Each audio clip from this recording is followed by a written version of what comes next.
Olá, seja bem-vindo a mais um vídeo do Investpedia. Hoje a gente vai falar um pouco sobre o índice beta e como calculá-lo. Esse vídeo é um complemento ao artigo chamado Entenda a importância do índice beta e saiba como fazer o seu cálculo. Então é importante ler esse artigo lá na parte de controle de risco do site para entender o que a gente vai falar aqui no vídeo, ok? O que é o beta? O beta é uma medida atrelada a risco, mas risco em relação a quê? Em relação a um benchmark. O que é um benchmark? É um índice de mercado para a gente comparar o ativo que a gente vai estudar em relação ao mercado. Aqui no caso do Brasil, o principal índice da Bolsa é o índice Bovespa. Então é ele que é o benchmark quando a gente quer calcular o beta de um ativo ou o beta de uma ação. Ok? A gente tem que comparar em relação a um índice do mercado para saber como é a variação do ativo e como ele varia em relação ao benchmark. Para o cálculo do beta, a primeira coisa que a gente precisa pegar são as cotações históricas para o período do estudo. Aqui no caso eu separei as cotações históricas de fechamento do Ibovespa nessa coluna e da Vale 5 nessa outra coluna. Os períodos que são apresentados aqui são dos últimos 63 pregões. Ok? 63 períodos representam os últimos 3 meses de negociação. Em geral, esse é um tempo muito curto para calcular o beta. Só que para facilitar aqui o entendimento do vídeo e para a planilha não ficar muito grande no Excel, eu separei um período mais curto só para explicar para vocês como é feito esse cálculo. Em geral, o mercado trabalha com valores entre 12 e 18 meses para um período mais curto e de 2 a 5 anos para um período mais longo. O beta pode ser calculado para qualquer período, então é importante você calibrar esse período antes de fazer o seu estudo para não obter um valor de beta fora da realidade que você quer estudar, ok? As datas estão nessa coluna, do dia mais atual para o dia menos atual. O primeiro passo é descobrir o retorno do Ibovespa, ou seja, a variação do Ibovespa de um dia em relação ao outro.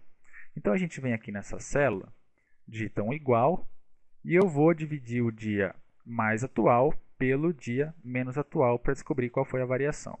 E vou fazer menos 1 porque eu quero saber a variação percentual, ok? Então a gente chega aqui ao valor de 0,28%, que foi quanto o Ibovespa variou do dia 4 de 1 de 2010 para o dia 5 de 1 de 2010. Eu preciso desse valor para todo o período do estudo. Então eu venho aqui na célula, no canto dela, dou um duplo clique, o Excel automaticamente arrasta a fórmula para todas as outras células. Repare que a gente tem um zero aqui no final. Esse zero está aqui de propósito. Por quê? Porque o Excel ia tentar dividir a célula do dia 29 pelo dia anterior. E a gente não tem essa informação aqui. Ela não foi separada para esse período de estudo.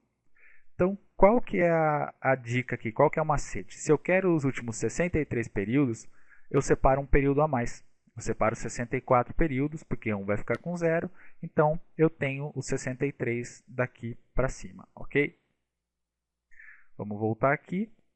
Eu preciso fazer a mesma coisa para descobrir o retorno da Vale 5 nesse período. Então eu venho na célula, digito um igual e faço o fechamento mais atual dividido pelo fechamento menos atual, subtraio 1 e chego aqui a variação percentual para esse dia.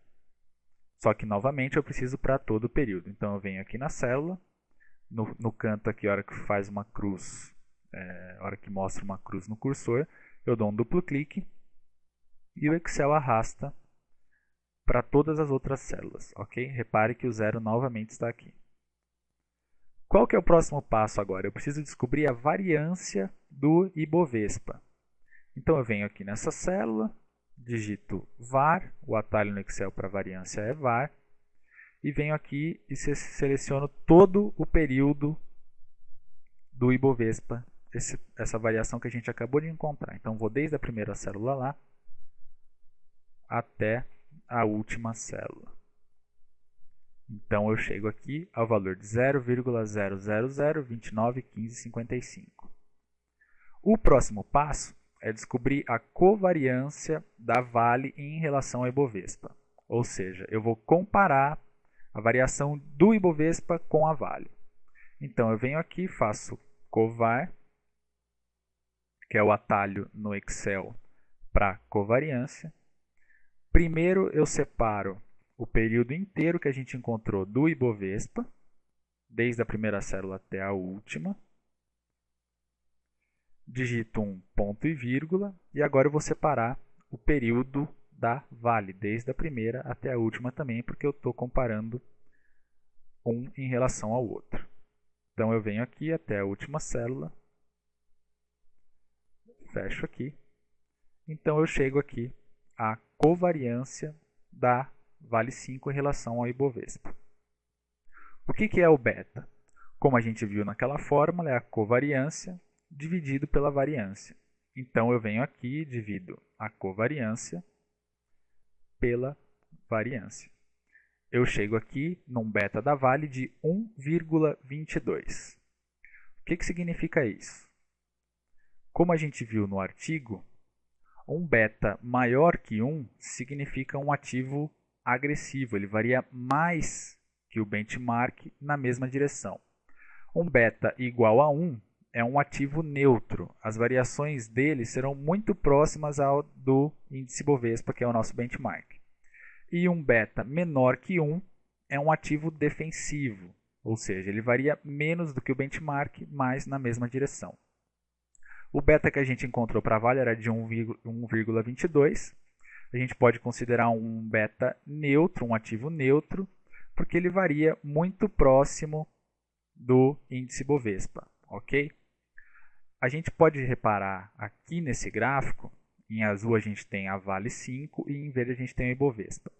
A gente reparou que o beta da Vale é 1,22, ou seja, a Vale varia 1,22 vezes mais do que o índice Bovespa.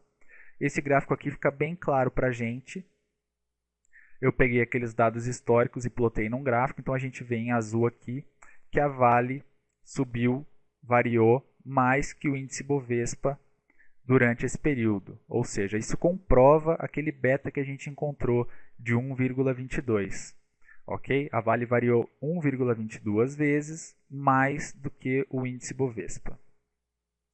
É isso, o cálculo do beta é feito dessa maneira. Eu espero que vocês tenham gostado. Qualquer dúvida é só postar nos comentários abaixo que a gente responde o mais rápido possível. E até a próxima. Obrigado.